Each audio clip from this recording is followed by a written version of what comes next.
Hello everyone, स्वागत है आप सब लोगों का पीसीएसवाई तरुण में। जैसे कि आप सभी को पता है कि हम यूपी आरओ को ध्यान में रखते हुए टेस्ट सीरीज को लगा रहे हैं और आज की जो हमारी मेक आईएएस की लगने वाली है।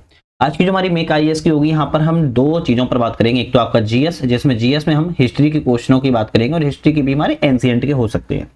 साथ में दूसरा हमारा होगा हिंदी का, जो आपको पता होगा कि जीएस और हिंदी का दोनों ही एग्जाम में आता है और ये वेरी इंपॉर्टेंट रहती है मेक आईएएस की। डायरेक्ट तौर पर ऐसा देखा जाता है, सीधा सीधा क्वेश्चन पूछ लेता है। अब आप कहोगे इस चैनल पर मेक आईएएस की लग रही है, और भी कोचों की, बिल्कुल और भी कोचों की लग रही है, जैसे संस्कृति आईएएस की, जीएस वर्ल्ड की, ध्ये की, मेक आईएएस की, सिविल फॉर स्टडी मतलब स्टडी फॉर सिविल सर्विसेज की। तो मल्टीपल्स कोचों की टेस्ट को हम लगा रहे हैं। साथ में सपना मैम यूपी पीसीएस की 12 अक्टूबर को एग्जाम है, उसकी भी लगाना स्टार्ट हो चुकी है। तो सबसे पहले आज के पहले क्वेश्चन तरफ बढ़ते हैं, लेकिन छोटी सी रिक्वेस्ट रहेगी, चैनल को सब्सक्राइब लाइक शेयर जरूर कर लीजिएगा। पहला क्वेश्चन है, हड़प्पा सभ्यता के संदर्भ में निम्नलिखित कथनों पर विचार करें, कौन सा सही है। हड़प्पा सभ्यता के बारे में कह रहा है, कथनों पर विचार करें।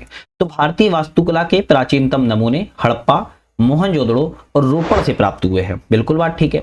भारत में सर्वप्रथम हड़प्पा सभ्यता में सुव्यवस्थित स्थापत्य निर्माण के जो साक्ष्य हैं वो प्राप्त होते हैं। तो सर्वप्रथम कहा कि स्थापत्य निर्माण के हड़प्पा सभ्यता से साक्ष्य प्राप्त होते हैं। तो दोनों कथन सही है, एक और भी दोनों ऑप्शन जो है हमारा सही रहेगा, आपको ध्यान रखना है। ठीक है, चलिए। अच्छा, एक चीज और भी रखना है याद कि हड़प्पा पूर्व ग्रामीण संस्कृतियों को नगरीय सभ्यता बनने में 1000 वर्ष से अधिक का समय लगा हुआ था। और हड़प्पा सभ्यता में जैसे कि आप सबको पता होगा, नगर निर्माण योजना हो गया, ग्रिड प्लानिंग हो गया, एक दूसरे के समकोण पर काटती थी, जल निकासी व्यवस्था हो गया, ये बहुत सारी चीजें हड़प्पा सभ्यता में सुव्यवस्थित रूप से देखने को मिलती हैं। खैर, नेक्स्ट क्वेश्चन की बात करेंगे। अभिकथन और कारण है, इनमें से कौन सा अभिकथन और कारण सही है, इसकी बात कर लेते हैं। मौर्य काल में राजप्रसाद के भवनों का निर्माण केवल काष्ठ से किया जाता था। अब देखो, केवल काष्ठ से किया जाता था तो ये गलत हो गया, क्योंकि राजप्रसाद का निर्माण अलग अलग तरीके से किया जाता था, है ना। तो कुम्हार नामक ग्राम जो थे वो भी करते थे, तो अलग अलग चीजों से किया जाता था। तो केवल काष्ठ से ये गलत हो जाएगा। कारण है, भारत में मौर्यकालीन जो स्थापत्य कला के पुरातात्विक साक्ष्य जो प्राप्त होते हैं, हाँ ये तो कह सकते हो कि भारत में पुरातात्विक साक्ष्य मौर्य काल के प्राप्त होते हैं। तो हमारा ए गलत रहेगा, किंतु आर ऑप्शन जो है आपका सही रहेगा, आपको ध्यान रखना है। अच्छा, आप एक चीज और भी आपके दिमाग में चल रहा होगा, सर अगर काष्ठ से नहीं गिरा था तो किससे गिराता था। तो भाई बलुआ पत्थर से भी गिराता था, काष्ठ से तो किया जाता था, बलुआ पत्थर से भी गिराता था, अच्छी बढ़िया चमकदार पॉलिश को किया जाता था। तो इसीलिए ऑप्शन ए वाला जो है गलत था। नेक्स्ट आता है सूची 1 और अशोक स्तंभ में और शीर्ष के प्रकार है, इनको सुमृत करना है। जैसे यहाँ पर सुमृत करने के लिए, चलिए कोई बात नहीं, अलग अलग पेज में है। जैसे बसाड़ की बात किया है तो बसाड़ में आपका सिंह शीर्ष है, क्या है, सिंह शीर्ष से संबंधित है, ध्यान रखिएगा। नेक्स्ट बात करते हैं संकिसा। संकिसा आपका किस संबंधित है, तो गज शीर्ष से संबंधित है। कैसे, गज शीर्ष से संबंधित है। उसके बाद भी रामपुरवा, रामपुजवा आपका वृक्ष शीर्ष से संबंधित है। और अंतिम में आपकी बात किया सांची, सांची आपका चतुर सिंह से संबंधित है। तो आपको इस तरीके से भी याद कर लेना है, क्योंकि देखो ये थोड़ा संस्कृत टाइप में जो शब्द हैं वो लिखे गए हैं, तो हो सकता है एग्जाम में फंसाने के लिए ऐसे क्वेश्चन डाल देता है। बसाड़ सिंह शीर्ष, संकिसा गज शीर्ष, रामपुरवा वृक्ष शीर्ष और सांची चतुर सिंह शीर्ष आपसे संबंधित है। ऑप्शन आपका ए वाला यहाँ पर करेक्ट हो जाएगा। खैर, नेक्स्ट क्वेश्चन की बात करेंगे। उससे पहले आप लोगों के लिए बता दूं, ऐप आ चुका है हमारा और ऐप का नाम है यूपीएससी नट नाम से ऐप है। और इस ऐप पर आप मल्टीपल कोर्सेज को ज्वाइन कर सकते हो। UP RO, UP PCS, test series, है ना, करंट अफेयर, सारे सेशन चल रहे हैं। आप एक बार जाके ऐप को डाउनलोड कर सकते हो। कैसे करोगे, तो डिस्क्रिप्शन में लिंक है, लिंक से भी डाउनलोड कर सकते हो क्लिक करके। यहाँ पे सर्च कर लेना प्ले स्टोर पर यूपीएससी नट, और वहां पर आपको सर्च मिल जाएगा। वहां पर नेक्स्ट क्वेश्चन बात करेंगे, शुंगकालीन वास्तुकला के संदर्भ पर विचार करें, कौन सा ऑप्शन करेक्ट है। शुंगकालीन वास्तुकला के बारे में विचार करना है। शुंग कला के उत्कृष्ट नमूने जो हैं मध्य प्रदेश के बरहुत, सांची, बेसनगर एवं बिहार के बोध गया से प्राप्त होते हैं। बिल्कुल ठीक है। शुंग कला की विषय धार्मिक जीवन की अपेक्षा लौकिक जीवन में अधिक महत्व संबंधित थी। हमारे दोनों कथन सही रहेंगे, तो एक और दोनों पे डी ऑप्शन हमारा करेक्ट हो जाएगा।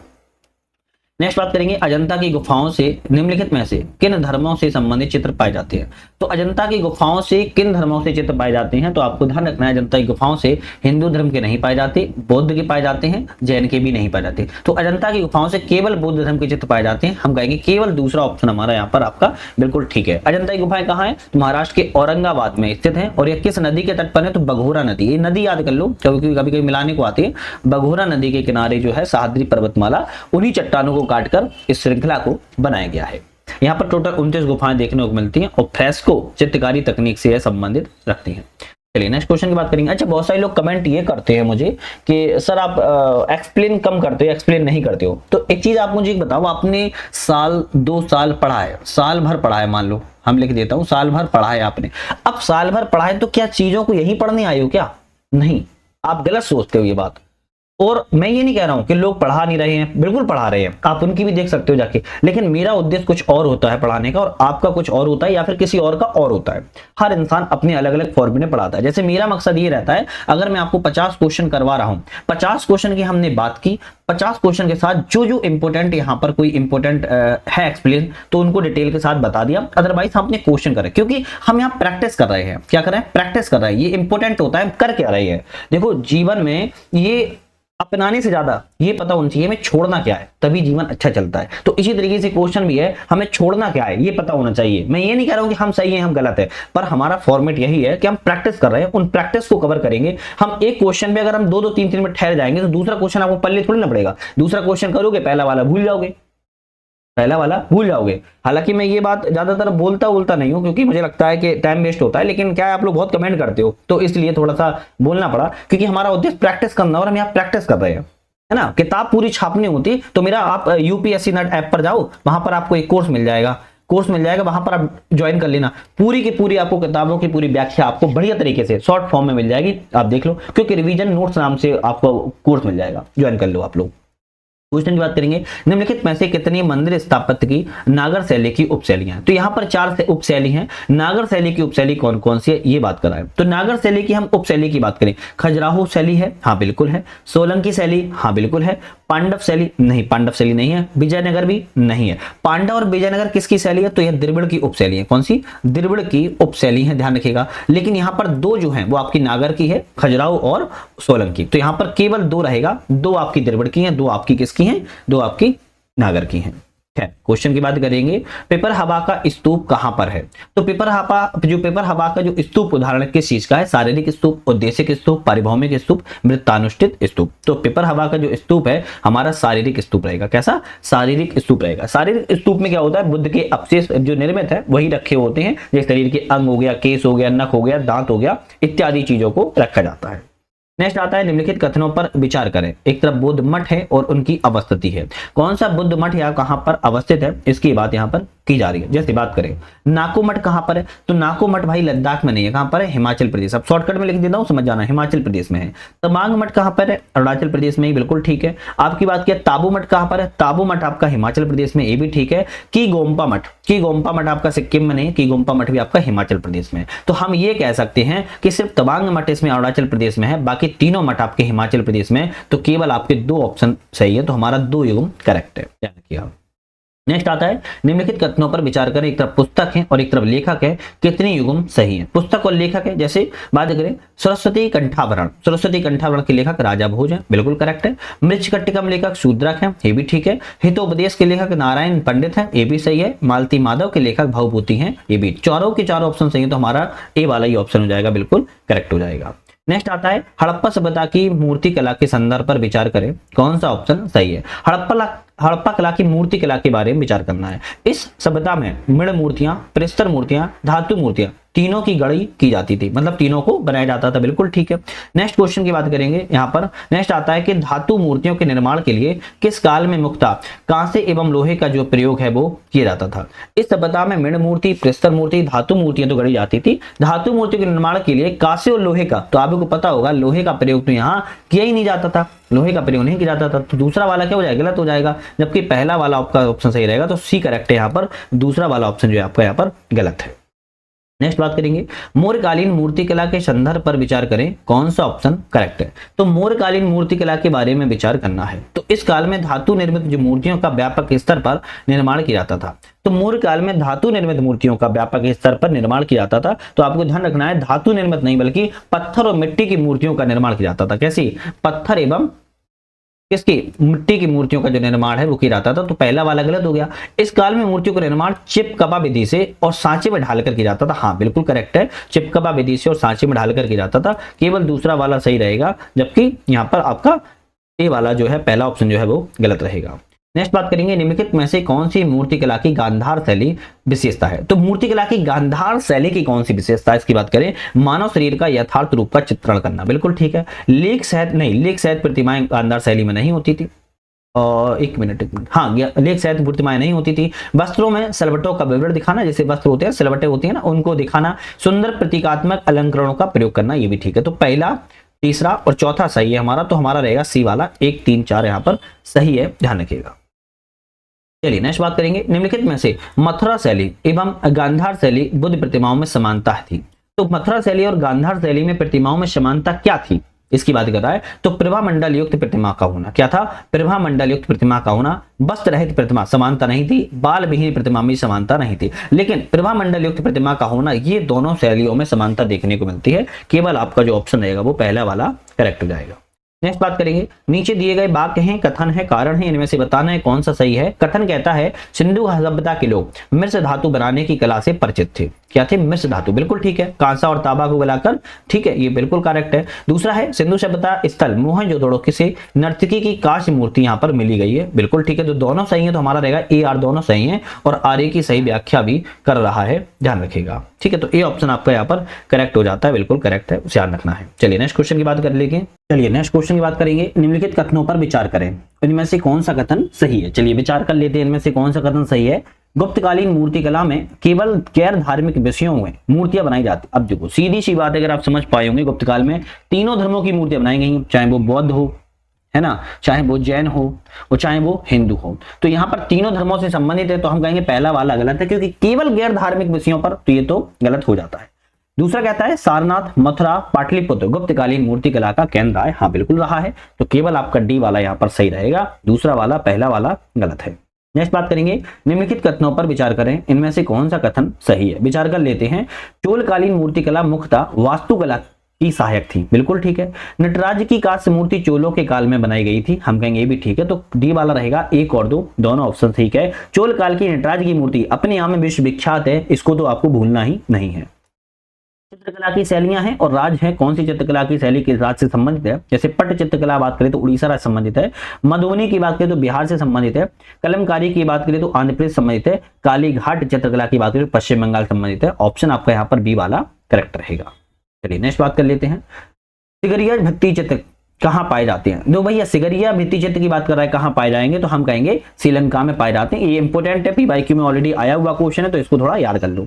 निम्नलिखित कथनों पर विचार करें, क्या विचार करना है, इनमें से कौन सा कथन आपका सही है। चलिए निम्नलिखित कथनों पर विचार कर लेना है कि कौन सा सही है। अकबर का काल मुगल चित्रकला का चरमोत्कर्ष का काल था, मतलब कि अपने चरम पर था। तो भाई अकबर का काल नहीं था, चित्रकला के बारे में जहांगीर का काल जाना जाता है, तो पहला वाला गलत हो गया। दूसरा है अकबर ने हेरात के प्रसिद्ध चित्रकार अका रिजा के नेतृत्व में आगरा में एक चित्रशाला की स्थापना की थी, तो भाई ये भी गलत हो जाएगा, क्योंकि अकबर ने बसावन के समय की थी, ना कि आपके अका रिजा के समय में। तो दूसरा वाला भी गलत है, तो ना तो पहला सही है ना ही हमारा दूसरा सही है, तो सी वाला यहाँ पर रहेगा, ध्यान रखिएगा।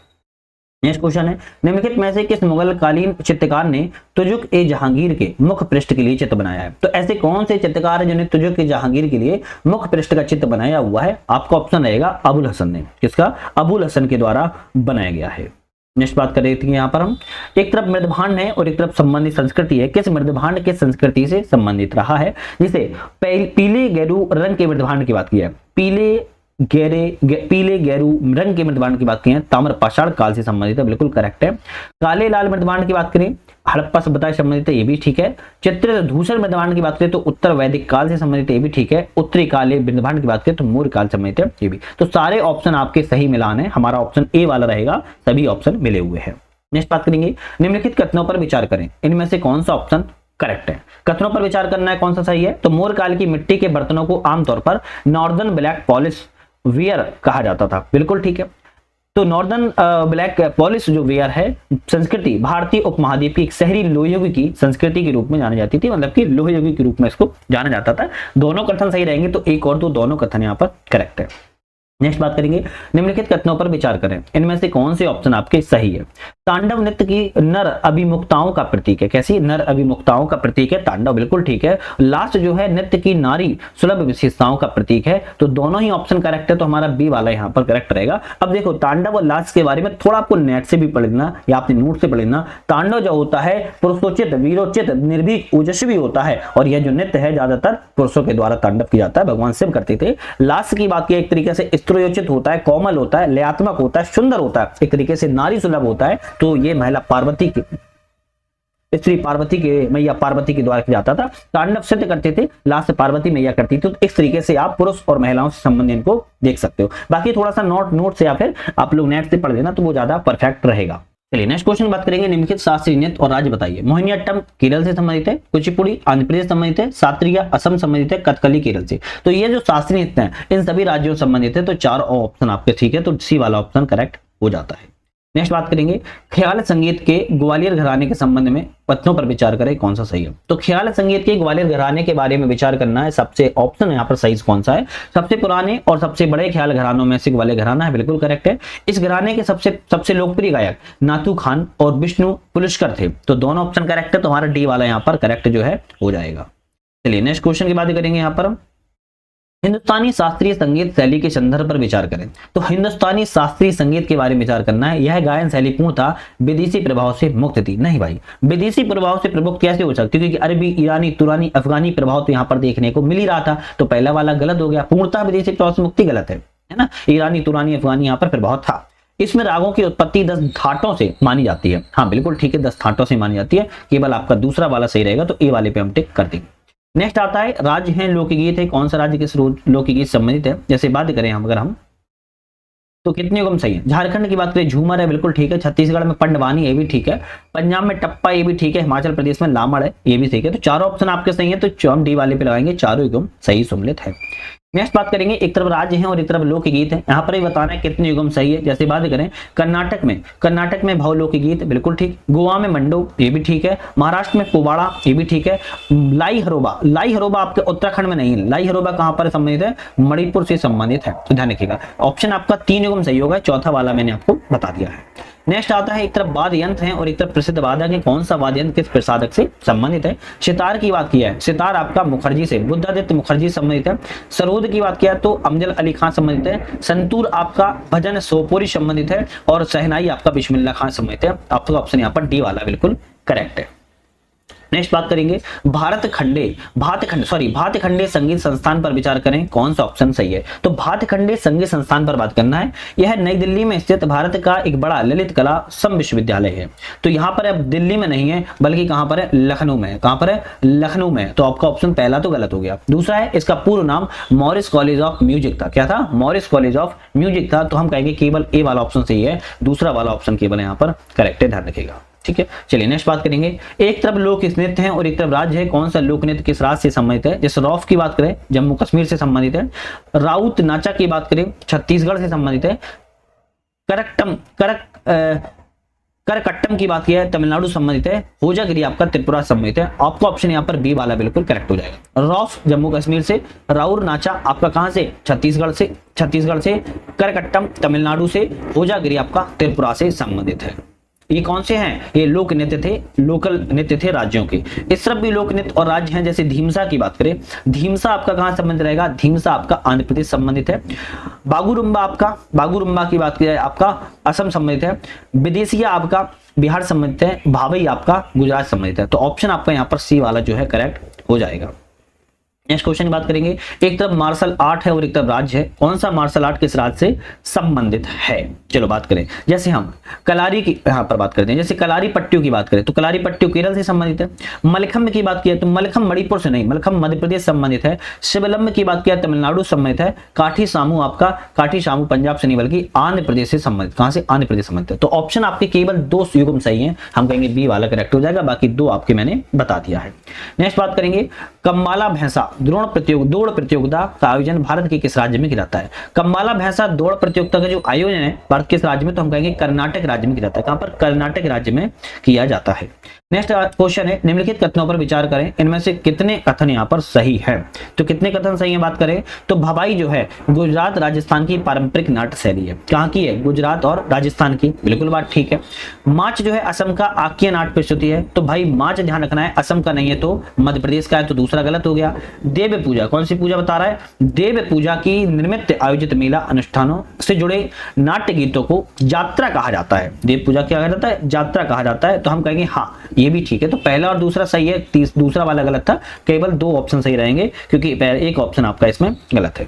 कथक प्रसिद्ध घराने हैं और संबंधित है, तो कौन सा कथक घराना किस संबंधित है? जैसे लखनऊ घराना की बात की जाए, लखनऊ घराना जो आपका संबंधित है, एक मिनट, ठीक है, लखनऊ घराना आपका किस संबंधित है? तो लखनऊ घराना जो आपका है पंडित लच्छू महाराज से संबंधित है। जयपुर घराना की बात की किस संबंधित है? जयपुर घराना शोभना नारायण संबंधित है। बनारस घराना सितारा देवी संबंधित है और रायगढ़ घराना आपका हनुमान प्रसाद से संबंधित है। तो आपके ऑप्शन यहाँ पर जो मिला दिए वो आपके करेक्ट है, ये वाला ऑप्शन जो आपका यहाँ पर सही जाएगा। मोहिनी अट्टम के संदर्भ में बताइए कौन सा ऑप्शन सही है। मोहिनी अट्टम के बारे में विचार करना है, कौन सा सही है? यह एकल महिला द्वारा प्रस्तुत किया जाने वाला नृत्य होता है, करेक्ट है। कलामंडलम कल्याणी कुट्टी अम्मा को the mother of Mohini Attam कहा जाता है, तो ये भी सही है। तो हमारा ऑप्शन डी वाला रहेगा क्योंकि यहाँ पर the mother of Mohiniattam Kalamandalam Kalyani Kutty Amma को कहा जाता है। तो दोनों ऑप्शन आपके यहाँ पर करेक्ट हो जाते हैं, ध्यान रखिएगा। नेक्स्ट आता है, किस लोक नृत्य का संबंध कर्नाटक राज्य से है? ऐसे कौन सा लोक नृत्य जिसका संबंध कर्नाटक राज्य से है? तो हम कहेंगे यक्षगान का संबंध आपका कर्नाटक राज्य से है। बहुत छोटा क्वेश्चन है बट इंपोर्टेंट है, याद रखिएगा। निम्नलिखित में से कितने लोक नृत्य जम्मू कश्मीर से संबंधित है? तो जम्मू कश्मीर से कितने लोक नृत्य संबंधित है? जैसे जम्मू कश्मीर में, और यहाँ पर जम्मू कश्मीर की बात की जाए, एक मिनट, जम्मू कश्मीर की बात की जाए तो यहाँ पर भाड़ पंथेर संबंधित है। भाड़ पंथेर की बात कौन संबंधित है? हिक्कात संबंधित है। भाड़ पंथेर और हिक्कात आपका जम्मू कश्मीर संबंधित है। गिद्दा और कीकली संबंधित नहीं है। कौन सा? गिद्दा और कीकली जो है संबंधित नहीं है, ध्यान रखिएगा, ठीक है। तो यहाँ पर ऑप्शन रहेगा केवल 2 सही है, 2 आपके इसमें संबंधित नहीं है। नेक्स्ट आता है, निम्नलिखित सुगमों पर विचार करें।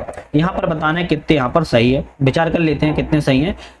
कंडेई, कंडेई किस संबंधित है? तो कंडेई जो होगा,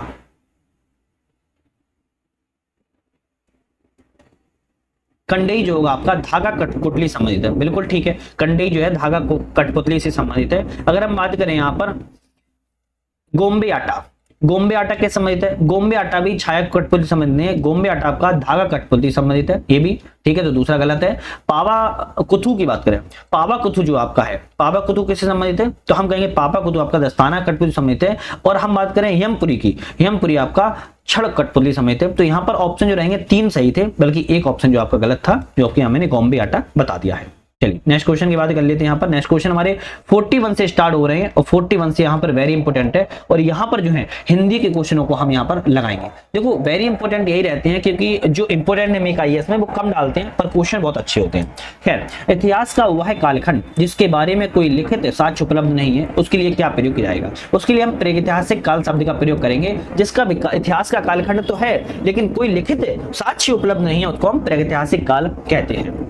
स्वयं से अन्य जाति का, स्वयं से अन्य जाति के लिए कौन सा शब्द प्रयोग होगा? स्वयं से अन्य जाति के लिए विजाजयी शब्द का प्रयोग होगा। कौन सा? विजाजयी शब्द का प्रयोग शब्द होगा। लेकिन अगर पूछा जाए एक ही जाति के लिए तो सजाति शब्द का प्रयोग होगा। किसका? एक ही जाति के लिए, एक ही जाति के लिए तो आपका सजाति शब्द का प्रयोग होगा, लेकिन स्वयं से अन्य जाति के लिए विजाति शब्द का जो है प्रयोग होता है।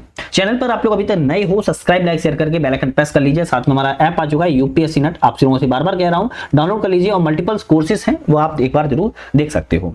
एक ही समय में उत्पन्न होने वाला शब्द कौन सा होता है? तो एक ही समय में उत्पन्न होने वाले शब्द को हम क्या कहते हैं? समकालीन कहते हैं। क्या कहते हैं? समकालीन कहते हैं।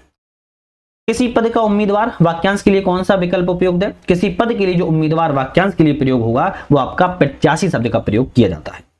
नेक्स्ट आता है, निम्नलिखित में से कौन सा युग्म यहाँ पर सम्मिलित है? कौन सा सम्मिलित है? कीर्तिमान पुरुष यशस्वी कहलाता है, कम खर्च करने वाला मितव्ययी कहलाता है, कम जानने वाले को अल्पज्ञ नहीं कहते हैं। कम जानने वाले को हम क्या कहते हैं? कम जानने वाले को अल्पज्ञ या अल्पज्ञ ही कहते हैं, ठीक है बिल्कुल। कम बोलने वाले को हम पृष्ठ पेषण नहीं कहेंगे, मितभाषी कहेंगे। क्या कहेंगे? मितभाषी कहते हैं। तो ऑप्शन आपका चौथा वाला गलत था, 1 2 3 सही है, तो बी वाले पे हम टिक यहाँ पर कर देंगे।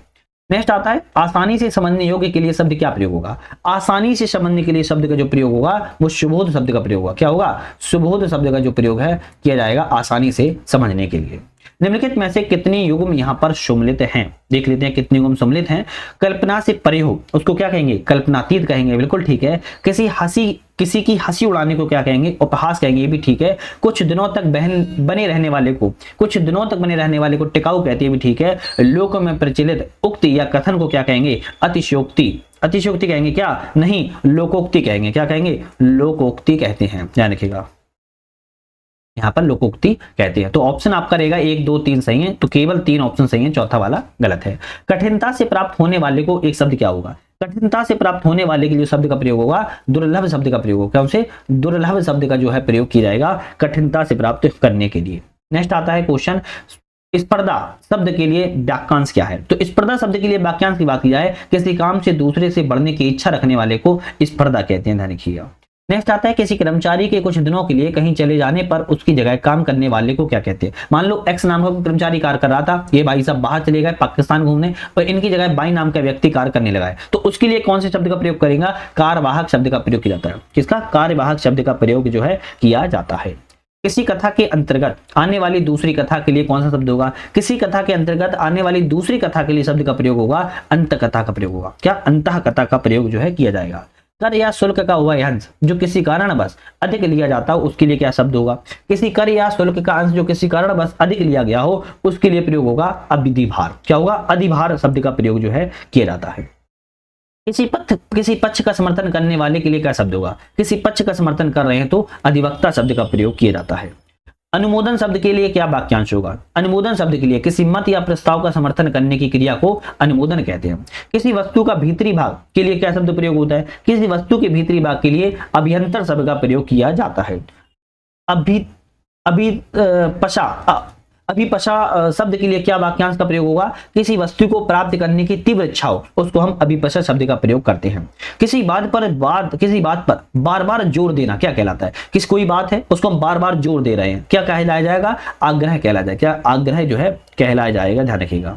नेक्स्ट आता है, निम्नलिखित युग्म में से कितने यहाँ पर सम्मिलित हैं, जैसे बात कर लेते हैं कितने सम्मिलित हैं। किसी अवधि से संबंध रखने वाले को आवधिक कहेंगे, बिल्कुल ठीक है। किसी चीज या बात की इच्छा रखने